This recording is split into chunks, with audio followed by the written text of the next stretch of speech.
তো কি করবো এখন আমরা যেহেতু আমরা গরু লালন পালন করে গরু বিক্রি করি ওই থেকে সংসারটা চালাই। আমরা এখনো পর্যন্ত 14 বছরের গরু পাইনি।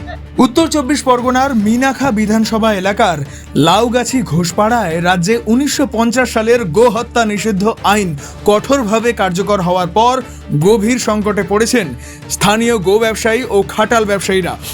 এতদিন ছিল না, আজকে হয়েছে গোমাতা। আমরা তো একজন হিন্দু, সরকারের কাছে চাইছি নাই গরু নিয়ে যাক, না আমাদেরকে কি করবে করুক। বিশেষ করে সংখ্যালঘু সম্প্রদায়ের অন্যতম বড় উৎসব ঈদকে ঘিরে যে গবাদি পশুর কেনাবেচা হতো তার ওপর নির্ভর করে বহু পরিবার সারা বছর আয়ের বড় অংশ পেতেন, কিন্তু নতুন পরিস্থিতিতে সেই ব্যবসায় বড় ধাক্কা এসেছে বলে দাবি করছেন এলাকার ব্যবসায়ীরা।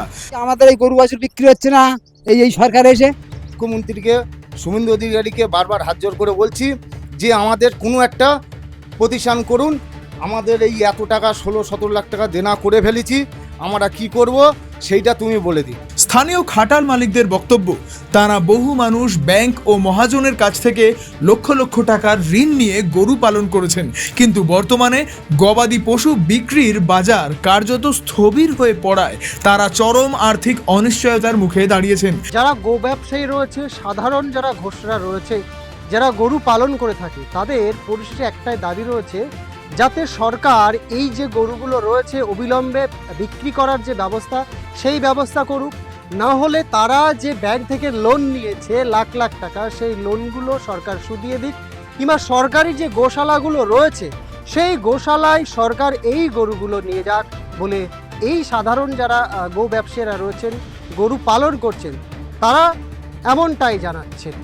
ক্যামেরায় মোকাম্মেলের সঙ্গে আখতারুজ্জামান, মিনাখা বিধানসভা, আরোহী নিউজ বাংলা। এলাকায় এই ইস্যুকে কেন্দ্র করে উদ্বেগ বাড়ছে।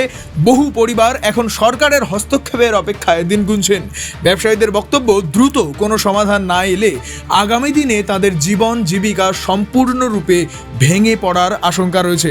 ক্যামেরায় মোকাম্মেলের সঙ্গে আখতারুজ্জামান, মিনাখা বিধানসভা, আরোহী নিউজ বাংলা।